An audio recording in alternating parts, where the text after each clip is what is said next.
സർക്കാരിന്റെ കപടഭക്തിയിൽ വിശ്വാസമില്ലെന്നും UDF-ന്റേത് ഉറച്ച മതേതര നിലപാടെന്നും പ്രതിപക്ഷ നേതാവ് വി ഡി സതീശൻ. CPM-ന്റേത് പ്രീണന നയമാണെന്നും സതീശൻ കുറ്റപ്പെടുത്തി. യോഗിയും പിണറായിയും നല്ല കൂട്ടുകാരായി എന്നും സതീശൻ പരിഹസിച്ചു. അതായത് ഗോഡ്സെയുടെ പിന്തുടർച്ചക്കാരാണ് അവർ. മാധ്യമങ്ങളിൽ ഇരുന്ന് ഭയപ്പെടുത്തുകയാണ്. ആരോടും മുന്നിൽ കീഴടങ്ങാത്ത, വർഗീയതയ്ക്കെതിരായി, ഫാസിസത്തിനെതിരായി യുദ്ധം പ്രഖ്യാപിച്ചിരിക്കുന്ന നേതാവാണ് രാഹുൽ ഗാന്ധി. രാഹുൽ ഗാന്ധിയുടെ ദേഹത്തൊരു മണ്ണ് വാരിയിടാൻ ഇന്ത്യയിലെ ജനാധിപത്യ വിശ്വാസികൾ സമ്മതിക്കില്ല. ഇവരുടെയൊക്കെ ആഗ്രഹമാണ് രാഹുൽ ഗാന്ധി അവസാനിപ്പിക്കണമെന്ന്. ഒരുപാട് പ്രതിസന്ധികളെ നേരിട്ട് വളർന്നു വന്ന ഒരാളാണ് രാഹുൽ ഗാന്ധി. തൻ്റെ പിതൃമാതാവിൻ്റെയും പിതാവിൻ്റെയും ഇവർ കൊന്ന ആ ശവശരീരം കണ്ട് വളർന്നു വന്ന ഒരാളാണ് രാഹുൽ ഗാന്ധി. അദ്ദേഹത്തെ ഒരു വാക്കുകൊണ്ടും ഭയപ്പെടുത്താൻ പറ്റില്ല. ഈ ഗവൺമെൻറ് അടിയന്തരമായി അങ്ങനെ ഭീഷണിപ്പെടുത്തിയ രാഹുൽ ഗാന്ധിയുടെ നെഞ്ചിൽ വെടിയെന്ത് തറയ്ക്കുമെന്ന് പറഞ്ഞ ആൾക്കെതിരായി ഒരു നടപടിയും കേരളത്തിലെ പോലീസ് എടുത്തിട്ടില്ല എന്നത് വളരെ ഞെട്ടിപ്പിക്കുന്ന ഒരു വസ്തുതയാണ്. ഒരു നടപടിയും സ്വീകരിച്ചിട്ടില്ല. കാരണം BJP-യുമായി സന്ധി ചെയ്തിരിക്കുകയാണ് പിണറായി സർക്കാർ. ഞങ്ങൾ അനുനയിപ്പിക്കാൻ ശ്രമം നടത്തിയെന്ന് നിങ്ങളോട് ആരാ പറഞ്ഞത്? നിങ്ങൾ തന്നെ എഴുതുന്നതാണ് അനുനയിപ്പിക്കാൻ ശ്രമം നടത്തിയെന്ന്. ഞങ്ങൾ വളരെ ക്ലിയറായിട്ട് പറഞ്ഞു, ഞങ്ങളുടേത് പൊളിറ്റിക്കൽ ഡിസിഷനാണ്, രാഷ്ട്രീയ തീരുമാനമാണ്.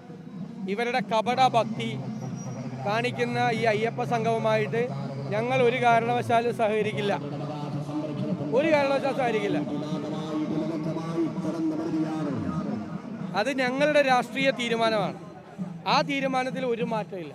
ഒരു തീരുമാനം മാത്രമല്ല, കേരളത്തിലെ UDF എടുത്തിരിക്കുന്നത് ഉറച്ച മതേതര നിലപാടാണ്. ഞങ്ങൾ ന്യൂനപക്ഷ വർഗീയതയ്ക്കും ഭൂരിപക്ഷ വർഗീയതയ്ക്കും എതിരാണ്. ഞങ്ങൾ ഒരു പ്രീണന നയം ഞങ്ങളുടേതില്ല.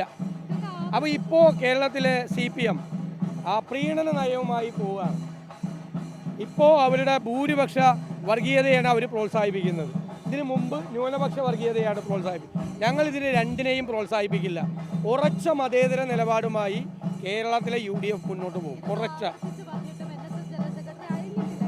അല്ലെന്നേ, ഞങ്ങൾ അദ്ദേഹത്തോട് അയ്യാൻ പറഞ്ഞിട്ടില്ലല്ലോ. ഞങ്ങളാരും അവരുടെ നിലപാട് അവർക്കെടുക്കാം. അതൊരു സമുദായ സംഘടനയാണ്, അവർക്ക് അതിനുള്ള പൂർണ്ണ സ്വാതന്ത്ര്യമുണ്ട്. ഞങ്ങൾ അവരെടുത്ത നിലപാടിനെ പറ്റി പരാതി പറഞ്ഞിട്ടില്ല, ആരോപണം ഉന്നയിച്ചിട്ടില്ല, ആക്ഷേപം ഉന്നയിച്ചിട്ടില്ല. അവർക്കെല്ലാം ഇഷ്ടംപോലെ ആളുകൾ പോയി, ചിലർ പോയില്ല. ഇപ്പോൾ ബ്രാഹ്മണ സഭ പോയില്ല, യോഗക്ഷേമ സഭ പങ്കെടുത്തില്ല. അതൊക്കെ ഓരോ സംഘടനയുടെ തീരുമാനമാണ്. അതിന് NSS എന്ത് തീരുമാനം എടുക്കണമെന്ന് ഞങ്ങളല്ലല്ലോ പറയേണ്ടത്. അല്ല, അത് അവരുടെ തീരുമാനമല്ലേ. ഇതിനു മുമ്പ് SNDP എന്ത് തീരുമാനം എടുത്ത്? SNDP നവോത്ഥാന സമിതിയുടെ അധ്യക്ഷ പദവിയായിരുന്നു. അപ്പോൾ അവർ ആ തീരുമാനം എടുത്ത് അന്ന് ശബരിമലയിൽ ആരെയും കയറ്റരുത്, സ്ത്രീകളെ കയറ്റണം എന്നുള്ള നിലപാടാണ് SNDP അന്ന് എടുത്തത്. ഇപ്പം മാറ്റി. പിണറായി വിജയൻ പറഞ്ഞത് ആകാശം ഇടിഞ്ഞു വീണാലും അവിടെ സുപ്രീം കോടതി വിധിയുടെ ഒപ്പം നിൽക്കുമെന്നാണ് പറയുന്നത്, അല്ലേ? സുപ്രീം കോടതി വിധിയുടെ കൂടെ നിൽക്കും എന്നാണ് പറഞ്ഞത്. ഒരു തരത്തിലും നവോത്ഥാന ചിന്തയ്ക്ക് മാറ്റമില്ലെന്ന് പറഞ്ഞു. ഇപ്പം എങ്ങോട്ടാ മാറി? ഞങ്ങളല്ലല്ലോ മാറിയത്. ഞങ്ങൾ അന്നെടുത്ത നിലപാടും ഇന്നെടുത്ത നിലപാടും അയ്യപ്പ ഭക്തരുടെ കൂടെ, വിശ്വാസികളുടെ കൂടെ ഉള്ള നിലപാടാണ് എടുത്തത്. ഞങ്ങളുടേത് ഇപ്പോൾ ഞങ്ങളെടുത്ത തീരുമാനം രാഷ്ട്രീയ തീരുമാനമാണ്. ഞങ്ങൾ ആ തീരുമാനത്തിൽ ഒരു മാറ്റമില്ല. അത് അവരുടെ ഇഷ്ടമല്ലേ? അല്ലെങ്കിൽ എന്തിനാ ഞങ്ങൾ ആശങ്കപ്പെടണം എന്തിനാ? അത് അവരുടെ തീരുമാനം. അവർക്ക് ഇഷ്ടമുള്ള തീരുമാനം ഒരു വിഷയത്തിൽ അവർക്കത് എടുക്കാം. അതിൽ എന്ത് തെറ്റുള്ളത്? അവരെടുത്തോട്ടെ. അത് ഞങ്ങളെ ബാധിക്കുന്ന എങ്ങനെ? ഞങ്ങളുടെ രാഷ്ട്രീയ തീരുമാനത്തിൽ ഒരു ശക്തിക്കും സ്വാധീനം ചെലുത്താനും പറ്റില്ല, ഒരു ശക്തിക്കും മാറ്റാനും പറ്റില്ല. ഞങ്ങളുടെ രാഷ്ട്രീയ തീരുമാനമാണ്. ഞങ്ങൾക്കൊരു അഭിപ്രായമുണ്ട്. അങ്ങനെ ഒരു അഭിപ്രായം CPM-നില്ല. കേരളത്തിലെ CPM എന്ന് പറയുന്ന ഇപ്പോൾ തീവ്ര വലതുപക്ഷ പാർട്ടിയായിട്ട് മാറിയിരിക്കുകയാണ്. എല്ലാ ജാതിക്കാരുടെയും മതത്തിൻ്റെയും എല്ലാവരുടെയും പുറകെ നടക്കുന്നൊരു പാർട്ടിയായി കേരളത്തിലെ CPM അധപ്പതിച്ചിരിക്കുകയാണ്. ഞങ്ങളെന്തിനാണ് അതിൻ്റെ പുറകെ പോകുന്നത്? ഞങ്ങൾ പോവില്ല. ഞങ്ങൾക്ക് നിലപാടാണ്. ഞാൻ പറഞ്ഞല്ലോ, നിങ്ങൾക്ക് വളരെ വ്യക്തമല്ലേ, വളരെ വ്യക്തമാണല്ലോ. അമൃതാനന്ദമയുടെ അടുത്തൊന്നും പോയില്ലെന്ന് ഞങ്ങൾക്ക് പരാതിയില്ല.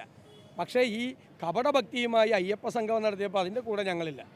അത് 7 നിലയിൽ പൊളിഞ്ഞും പോയി, 7 നിലയിൽ പൊട്ടിയും പോയി ആ പരിപാടി. പിന്നെ ആകെ പിണറായി വിജയന് സന്തോഷമായത് യോഗി ആദിത്യനാഥിൻ്റെ സന്ദേശം വായിച്ച് മന്ത്രിമാരെല്ലാം പുളകിതരായി. അതാണ് സംഭവിച്ചത്. അപ്പോൾ യോഗി ആദിത്യനാഥും പിണറായി വിജയനും നല്ല കൂട്ടുകാരായി മാറി.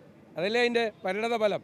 പിന്നെ വിദ്വേഷം പ്രസംഗിക്കുന്ന ആളുകൾ, മറ്റു മതങ്ങളെക്കുറിച്ച് വിദ്വേഷം പറയുന്ന ആളുകൾ, അവരെല്ലാം എഴുന്നള്ളിച്ച് കൊണ്ടുവന്ന് സ്വയം പരിഹാസനായി. ആ കൂടെ ഞങ്ങളുണ്ടായില്ല എന്നുള്ളത് ഞങ്ങൾക്ക് വലിയ ആശ്വാസമാണ്. ഞങ്ങളെങ്ങാനും അവിടെ പോയി ഇരുന്നിരുന്നെങ്കിലോ, ഞങ്ങളും അതുപോലെ പരിഹാസ കഥാപാത്രങ്ങളായകനെ. ഈ യോഗി ആദിത്യനാഥിൻ്റെ ഈ എന്താണ് സന്ദേശം വായിക്കുമ്പോൾ ഞാനങ്ങനെ സ്റ്റേജിലുണ്ടായിരുന്നെങ്കിൽ ഭയങ്കര സന്തോഷമായി ഞങ്ങൾക്ക് പോകാൻ